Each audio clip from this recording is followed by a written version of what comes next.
Alright, hey guys, so last video we have, as requested by lots of you, a few triangle escapes you can use, right? Triangles are a really good submission to use, but not to be stuck in. So, let's go over a little bit of triangles. We'll talk about a few escapes today, not all of them, there's plenty, but we'll talk about the components that you use for your triangle. So, with the triangle we covered this month, we talked about the three key things you need, one of which was a head and arm, right? And then he needs an angle change. And last but not least, he locks them up nice and tight. That's your triangle, right? Let's avoid getting out of there and do it step by step. So, initially, if you want to avoid any kind of triangle, right? Let's say maybe it happens that your partner just managed to trap one of your arms behind the legs and gets head and arm, right? We freeze here. If he has this, I don't want him to grab his shin. So I'm just gonna start by posturing up, like that. Unless he's got really long arms, he's not gonna be able to grab his shin. And by then I can just keep posturing up and eventually break out of this triangle. So again, let's say he's going for component one, head and arm. He stuffs my arm, immediately posture up. So he cannot grab your shin, or his shin, sorry. And then just keep posturing up, I should be able to get out of this. So let's say we get to stage number two. This is probably the most fun part for both players.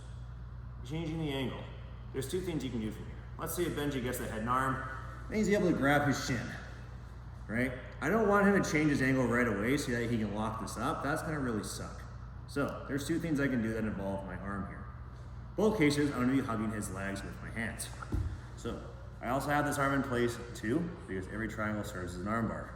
I'm gonna hug his leg and trap it nice and tight just like this. Two escapes we can do from here. One, we can talk about going towards where this hand's pointing and where this hand is not pointing. The first one we're going to talk about is where we're going to use the arm that's on the outside. What I'm going to do here is treat this like a double underpass kind of attack. I'm just going to simply kickstand up and turn my shoulder in. Get out of this triangle. We come back. Right? He's already got head and arm, he's grabbed his shin, right? Let's talk about dealing with his arm. Again, I'm using my arm on the outside, I kickstand up, posture him as best I can, and I turn with my shoulders. Just like this. And now I'm out of this triangle. For the other escape. Right?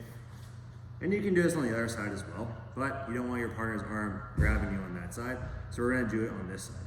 So this one, you can use a knee on belly to help posture yourself up. You can start to turn your angle and get a knee on your partner's belly. Once you get this knee on the belly, you can posture up and get out. The reason why I want to do it on that side is because his arm is being used to grab his shin. If he's going to want to stop and sweep me there, he's going to have to let go of his shin, which means I posture up and I get out. So again, he's here. I don't want to do a knee on belly on this side because he can underhook my leg. I want to go on this side. So I kickstand up, I bring my knee onto his belly, I bridge his head, I posture up. If you were to try and grab my leg while I'm doing this, that means now he no longer is grabbing his shin. I just posture up, I can start my escape. So now we talked about the first two components, let's talk about the last one. Nice and quick. So if your partner has a good angle change and lock up nice and tight, we gotta do what's called a Hail Mary.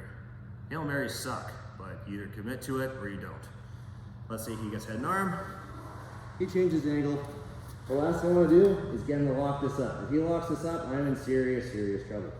But I can still get out of this, right? So let's say maybe just put that lock in there. We're here.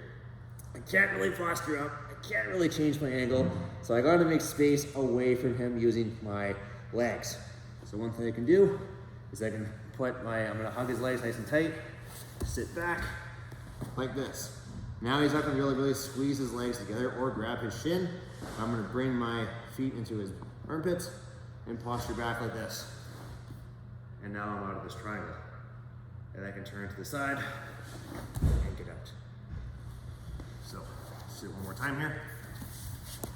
So, again, let's say he gets this nice and tight. We're here, right? He's changing his angle. I do not want him to finish this lock. Last thing I'm gonna do, I'm gonna hug his leg. I'm gonna sit back, just like this, put my feet into his armpits, and kick away. and get out of this. Last but not least, you can use all this and do what we call stacking. I do see lots of you do it, might as well just show you, right? Someone gets caught here, there's nothing else stopping you from just doing this. And stacking as high as you can, but understand you can get swept by the legs as well, and that puts you in even worse predicaments. But you might also be able to get out. So, what are some handy triangle escapes you could try? Again, it's not all of them, just a few you could try, but they all deal with the components of the triangle as you progress. But, that being said, hope you use those in your class, and we'll see you on the mats. Oops.